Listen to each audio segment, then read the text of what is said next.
Salut les gars, j'espère que vous allez bien. Je suis trop contente de tourner cette vidéo aujourd'hui parce que je vais parler d'un sujet qui me concerne et qui me touche quotidiennement. Je vais parler d'anxiété aujourd'hui. Je pense que pour commencer, c'est important de pouvoir différencier l'anxiété du stress parce qu'il y a des nuances. Donc pour ça, j'ai pris des définitions sur internet pour pouvoir nuancer les deux. Donc ce que j'ai trouvé sur internet, c'est que l'anxiété est un état psychologique et physiologique caractérisé par des composants somatiques, émotionnels, cognitifs et comportementaux. Donc ça, c'est la définition de l'anxiété. À savoir que l'anxiété est une réaction considérée comme normale quand elle apparaît dans une situation stressante. Elle peut être classifiée de trouble anxieux ou trouble de l'anxiété quand l'anxiété devient excessive. Donc on parlera plutôt de trouble anxieux quand l'anxiété est trop présente, qu'on ne redevient pas à la normale, qu'elle handicape le quotidien. Donc pour la définition du stress, j'ai trouvé une qui paraît assez bien. Donc le stress est une réaction naturelle, physique et psychologique de l'organisme face à une situation perçue comme une menace ou un défi, activant des hormones pour nous mobiliser et s'adapter. Ça se manifeste par plusieurs réactions, plusieurs symptômes, comme des palpitations, des tensions, des sueurs, troubles du sommeil, et peut devenir nocif si il est chronique. Donc pour le stress, il y a du bon stress et du mauvais stress. Le bon stress, ça va être par exemple quand tu vas te présenter à un examen et que tu vas stresser avant de passer ton examen. Par contre, le mauvais stress, ça va plutôt être dans des situations où même quand il n'y a pas de raison de stresser, tu vas être stressé, tu vas ressentir un stress permanent, quotidien. Tu vas ressentir un état de stress permanent. Là, c'est pas normal. Si je tourne cette vidéo aujourd'hui, c'est pas pour parler de stress, mais plutôt d'anxiété, de troubles anxieux, parce que j'ai été diagnostiquée de troubles anxieux en décembre 2023 par un psychiatre en allant à l'hôpital. Je pense que pour aborder l'anxiété, dans mon cas, c'est important de commencer par ce qui l'a déclenché. Donc je vais parler de ma phobie, qui est l'hémétophobie, qui est la phobie de vomir. Donc une peur irrationnelle de vomir. Dans mon cas, de voir quelqu'un vomir aussi. Donc moi, cette phobie, il faut savoir que je l'ai depuis que je suis toute petite. Je pense que je devais avoir 8 ans quand elle a commencé à se développer. J'ai su que j'étais hémétophobe quand je dormais avec ma sœur quand j'étais enfant et qu'elle a vomi pendant la nuit devant moi et que instinctivement je me suis cachée sous ma couverture. J'ai bouché mes oreilles et je voulais rien savoir. Donc là, j'ai compris que c'était une situation qui m'angoissait beaucoup, qui me procurait beaucoup de stress, sans vraiment savoir pourquoi. Mais j'y ai pas vraiment prêté attention, j'étais enfant, donc je continue ma vie. Et en grandissant, ça s'est un petit peu empiré. J'ai vraiment commencé à avoir peur de vomir de manière plus constante, mais ça n'a jamais été un handicap pour moi jusqu'à novembre 2023, où en fait en novembre 2023, il y a eu un événement qui m'a marqué en rapport avec ça. Suite à cet événement, j'ai commencé à avoir des TOC que j'avais pas avant. J'ai commencé à fuir beaucoup d'événements, de choses, de gens. Et je me suis beaucoup renfermée sur moi-même. Donc cet événement s'est produit en novembre 2023. Les semaines qui ont suivi, j'ai plus voulu sortir de chez moi. Je ne voulais plus aller en cours. Je ne voulais plus prendre de transport en commun. Je ne voulais plus rien. Juste rester chez moi et ne pas être entourée de gens, être loin des gens un maximum. Ce qui était très compliqué parce que j'étais presque en période d'examen vu que la période d'examen commençait en décembre. Arrivé en décembre, j'ai commencé à avoir des problèmes de respiration. Donc, il faut savoir qu'en plus d'être hémétophobe, je suis hypocondriaque. Donc, pour ceux qui ne savent pas, l'hypocondrie, c'est le fait de s'imaginer des maladies graves, ou en tout cas d'avoir très peur d'avoir une maladie grave au moindre symptôme qui à l'origine n'est pas grave du tout. Donc par exemple, c'est avoir mal à la tête et penser que j'ai un cancer du cerveau ou ce genre de choses. Donc ça aussi, je l'ai depuis que je suis assez jeune. Je sais pas exactement quand. Je pense que c'est venu après ma peur de vomir. Mais ce sont quand même deux choses qui sont assez liées. Donc en décembre, j'ai commencé à avoir des problèmes de respiration. Et j'ai tout de suite fait un lien en me disant que si je n'arrive pas à respirer, c'est que j'ai un cancer des poumons ou quelque chose comme ça. En fait, c'était ma respiration qui n'était pas du tout fluide. En fait, tout ce que je faisais, je mangeais, je me levais, je marchais, enfin peu importe, j'avais du mal à respirer. Et je sentais que j'avais besoin de prendre des grandes inspirations pour bien respirer, ce que j'avais pas avant.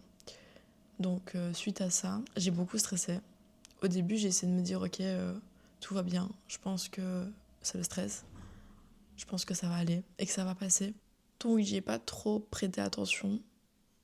Et puis à un moment donné, ça faisait quelques jours, une semaine je pense, que ça continuait, c'était même de pire en pire. Donc c'était un point où je passais ma journée dans mon lit parce que j'étais en stress total. Je n'osais rien faire par peur d'empirer ma respiration. Donc je restais dans mon lit. Et même manger, c'était devenu compliqué. Je n'osais plus manger parce que je me disais, mais et si ma respiration se coupe et que je meurs ou que ça s'empire, enfin plein de pensées comme ça irrationnelles qui faisaient que ça m'a vraiment très fort impacté. J'ai décidé d'aller à l'hôpital, aux urgences. En arrivant aux urgences, j'ai voulu prévenir quand même que j'étais hypocondriaque parce que je pense que c'est important de prévenir. Alors pas qu'il faut pas prendre au sérieux les gens qui le sont, mais peut-être comprendre la détresse derrière ça et ne pas minimiser non plus. J'ai préféré prévenir les infirmières qui d'ailleurs n'étaient pas très compréhensives. Donc je suis arrivée. Quand j'ai été prise en charge, j'ai discuté de mes symptômes avec une infirmière qui m'a pris mes paramètres, qui m'a dit que tout allait bien en tout cas de ce qu'elle voyait. Donc j'ai ensuite été dans une autre salle d'attente où j'allais voir un psychiatre. Donc le psychiatre est arrivé et j'ai discuté avec lui pendant à peu près 40 minutes de tout ce qui m'arrivait, de tout ce que je ressentais, de mes phobies, de mes pensées, de ce que ça me créait aussi, de tout. Donc suite à ça, j'ai été diagnostiquée de troubles anxieux. Ce psychiatre m'a ensuite demandé si je voulais passer un examen, voir un médecin. Donc j'ai dit oui, évidemment, parce que j'étais intimement convaincue que j'avais un problème au poumon ou au cœur qui faisait que j'arrivais pas à respirer et que c'était vraiment épuisant au quotidien de ne pas savoir respirer correctement. Donc j'ai vu un médecin généraliste qui est passé, qui a pris mes paramètres, qui m'a dit qu'il ne voyait rien comme ça et que si il y avait quelque chose de grave, on le verrait. Je le croyais pas, évidemment. À savoir que je suis allée chez mon médecin généraliste 2 ou 3 fois avant d'aller à l'hôpital, qui à chaque fois a vérifié mes paramètres et m'a dit qu'il ne voyait rien du tout, que si par exemple j'avais de l'eau dans les poumons, ça se verrait. Donc m'a à chaque fois renvoyée chez moi en me disant que c'était le stress et que tout allait bien. Donc j'ai quand même insisté pour faire des examens. Le médecin n'a pas voulu me faire passer, je pense que c'était un scanner des poumons, une radio des poumons, je sais plus. Mais il a refusé parce qu'il m'a dit que pour pouvoir le faire, il doit écrire dans un dossier les symptômes qu'il ressent, lui, quand il écoute, etc. Et qu'il ne ressentait rien, il ne voyait rien. Donc il ne pouvait même pas mettre de suspicion sur un problème précis, vu qu'il ne voyait rien. Donc je n'ai pas pu faire d'examen à ce niveau-là. Mais par contre, il m'a dit, tu peux très bien aller voir un pneumologue, prendre rendez-vous avec un pneumologue pour voir si tout va bien au niveau de tes poumons. En tout cas, il n'y a rien d'alarmant. Mais il m'a quand même fait passer l'électrocardiogramme qui était totalement normal. Suite à ces résultats, je ne le croyais toujours pas. Je me demandais comment c'était possible que tout soit normal, mais que ma respiration soit pas normale depuis une semaine et demie.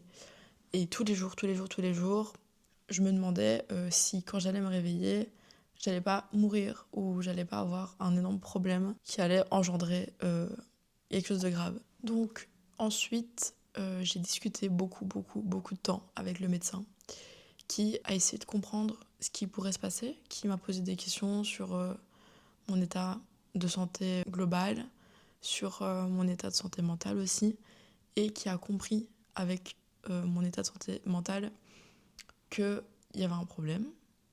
Il m'a demandé du coup à quel niveau j'estimais être anxieuse. Je savais pas trop, donc j'ai dit que je pensais pas que ce soit l'anxiété qui me cause ça. J'ai répondu que c'est pas possible. J'ai répondu que non, il y a un vrai problème. Et en fait, il m'a raconté qu'il a beaucoup de patients qui viennent avec des symptômes physiques et des symptômes anxieux, mais qui ne les prennent pas en compte, c'est-à-dire qu'ils ne pensent pas que ça peut être lié à l'anxiété. Donc quand il m'a dit ça, je lui ai dit mais je pense pas que mon anxiété puisse me causer des si gros problèmes physiques. Et il m'a répondu que si, qu'il avait vraiment eu beaucoup de patients qui sont venus avec des symptômes physiques qui étaient causés par l'anxiété en fait. Donc, je me suis dit ok, je le croyais pas trop, mais on verra comment ça va évoluer. Donc je suis rentrée chez moi et le lendemain, je n'avais plus rien du tout. Donc en fait, quand j'ai accepté que l'anxiété était bien présente et beaucoup trop présente, qu'elle me créait des symptômes physiques, c'est passé. Donc à l'heure actuelle, je suis suivie psychologiquement. Je ne suis plus du tout au point où j'étais en décembre 2023. J'ai mis en place certaines choses qui m'ont beaucoup aidée. Et je pense que c'est important et que c'est pour ça aussi que je fais cette vidéo, pour peut-être aider certains d'entre vous qui se reconnaissent peut-être. Donc moi, je vais vous dire ce que j'ai mis en place pour calmer cette anxiété, pour pouvoir me calmer du mieux que je peux. Alors ça ne marche pas toujours, j'ai toujours des troubles anxieux, je suis toujours très anxieuse et malheureusement ça s'aggrave énormément quand je suis dans des périodes très stressantes comme mes examens ou ce genre de période. Donc ce que j'ai mis en place personnellement, c'est le sport. C'est très compliqué de se mettre au sport. J'ai eu beaucoup de mal à me mettre au sport, mais j'étais dans un état tellement déplorable que je j'avais pas le choix. Il fallait que je commence par quelque chose, il fallait que je commence quelque part. Donc je me suis dit ok, je vais me lancer dans la course à pied. Ce qui a fait que j'ai commencé à courir. J'ai commencé à courir en février 2024. Donc moins de 2 mois après mon passage à l'hôpital. Et ça m'a fait énormément de bien. Actuellement, je cours toujours. Et je pense qu'on se rend pas compte et qu'on sous-estime parfois la place du sport dans la santé mentale parce que c'est vraiment délibératoire. Personnellement, ça m'a permis vraiment d'extérioriser. Et je conseille vraiment aux gens qui ressentent de l'anxiété de faire du sport. Alors évidemment, ça ne guérit pas tout du tout. Ça ne suffit pas à ne plus être anxieux ou à ne plus avoir de troubles anxieux. Mais c'est un exutoire et ça fait beaucoup de bien. Une deuxième chose qui m'a beaucoup aidée, que j'ai mis en place, mais pas très longtemps, j'ai pas réussi à le maintenir sur du long terme, mais c'est la méditation. Donc j'ai installé une application qui s'appelle Petit Bambou, qui offre beaucoup de vidéos ou d'audio de méditation avec des respirations comme la cohérence cardiaque et plusieurs méthodes qui permettent de se calmer, de se détendre, de se centrer sur le moment présent et qui, je pense, sont très utiles. Moi, j'ai juste pas réussi à le maintenir sur du long terme, mais je pense que c'est vraiment important de faire de la méditation Une troisième chose que j'ai mis en place, évidemment, c'est de me faire suivre psychologiquement. Je sais que c'est pas toujours facile. Je sais que ça peut parfois être gênant de parler autour de soi, de ce qu'on ressent, que c'est pas toujours facile d'être écouté en fonction des proches qu'on a autour de nous, de l'entourage qu'on a. Je sais qu'il y a certains proches qui sont pas du tout compréhensifs, qui sont peut-être beaucoup dans le jugement. Et je pense que quand on est atteint de troubles anxieux ou de n'importe quel autre trouble, c'est très important d'être bien entouré, de trouver des bonnes personnes, de trouver des personnes avec qui parler. Je pense que l'entourage aide énormément à accepter ce qu'on ressent, à ne pas minimiser ce qu'on ressent. Donc, parlez-en autour de vous. Ne minimisez jamais ce que vous ressentez. Soyez toujours légitime de ressentir ce que vous ressentez. Et n'ayez jamais honte de ressentir ça. N'ayez jamais honte de vouloir voir un professionnel de la santé mentale. Je sais que parfois ça peut être compliqué de trouver le bon psy, le bon thérapeute. C'est pas toujours facile, mais sachez qu'il y en a qui sont spécialisés dans certains domaines, comme l'anxiété ou les phobies, les TOC. Je pense que c'est important de pouvoir être avec le bon psy ou le bon thérapeute pour pouvoir avancer, pour pouvoir guérir. Pour revenir à ma phobie de vomir, je pense peut-être un jour faire une vidéo plus approfondie sur tout ce que ça m'a apporté, tout ce que ça m'a créé. Je pense que c'est un sujet qui pourrait peut-être vous aider aussi. Mais ici, j'ai décidé de ne pas en parler trop profondément. Peut-être qu'un jour, je ferai une vidéo plus détaillée sur cette phobie. Parce que je pense qu'il y a beaucoup de choses à dire. Je pense que ce que je peux rajouter, c'est que vous n'êtes pas seul. C'est important de se le rappeler parfois. Qu'il y a énormément de personnes qui vivent la même chose que vous. Beaucoup de personnes vous comprennent, même si c'est pas le cas de tout le monde. Et c'est important d'en parler. Ne restez pas seul dans votre coin, ne vous isolez pas, surtout pas. Trouvez les bonnes personnes, parlez aux bonnes personnes, entourez-vous de bonnes personnes. C'est le plus important pour surmonter. Donc voilà, cette vidéo est terminée. J'espère qu'elle vous aura plu et que ça vous aura peut-être éclairé sur certains sujets, que ça vous aura aidé peut-être aussi.